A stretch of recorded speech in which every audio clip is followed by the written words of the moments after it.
नमस्कार साथियों, कैसे हो? आशा है बढ़िया और प्रसन्न हुई। प्रसन्नता के साथ हमें एक प्रश्न दिया गया। प्रश्न है, एक घनाभ की ऊंचाई ज्ञात करना है जिसके आधार का क्षेत्रफल 18 वर्ग सेंटीमीटर और जिसका आयतन 90 घन सेंटीमीटर दिया है। यानी आधार का क्षेत्रफल वो आयतन दिया गया है, इसके आधार पर हमें ऊंचाई ज्ञात करना। तो चलिए ऊंचाई ज्ञात कर लेते हैं। हल क्या दिया गया है? आधार का क्षेत्रफल,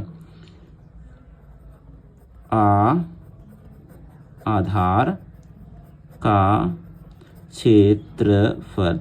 आधार का क्षेत्रफल यानी घन का आधार होता है ना, उसका क्षेत्रफल। वास्तव में घन का आधार एक आयतन होगा और आयतन का क्षेत्रफल लंबाई गुणित चौड़ाई,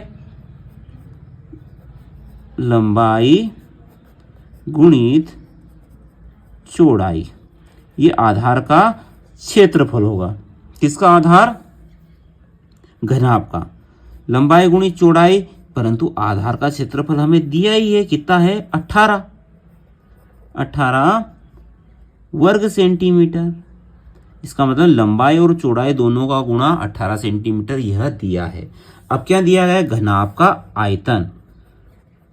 घनाभ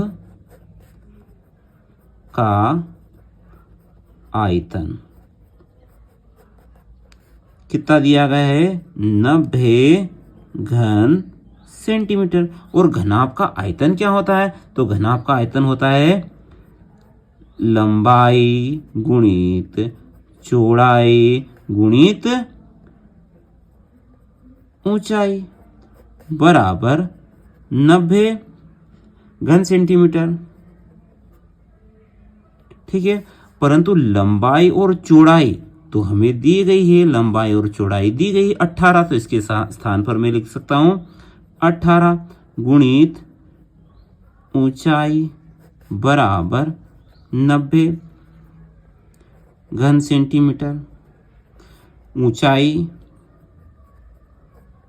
बराबर 90 घन सेंटीमीटर बटे 18 गुणे में था तो पक्षांतर किया तो ये बैठ गया भाग में। 18 वर्ग सेंटीमीटर, तो 18 का भाग 90 में बिल्कुल चला जाता है। कितनी बार जाता है? 5 बार। 18 पंज 90, 18 पंज 90, 5 बार में। और घन सेंटीमीटर वर्ग में सेंटीमीटर से कट जाएगा तो यहाँ बचेगा सिर्फ 1, यानी सेंटीमीटर। यानी ऊंचाई आ गई आपकी 5 सेंटीमीटर। यहाँ सेंटीमीटर गुणित सेंटीमीटर गुणित सेंटीमीटर, सेंटीमीटर की घात 3 है तो 3 बार गुणा था, यहाँ 2 बार था, 2 कट गया, 1 बचेगा, 5 सेंटीमीटर ऊंचाई आ गई। आशा है उक्त प्रश्न आपको समझ में आया होगा। अगले वीडियो तक जय हिंद, जय भारत, वंदे मातरम।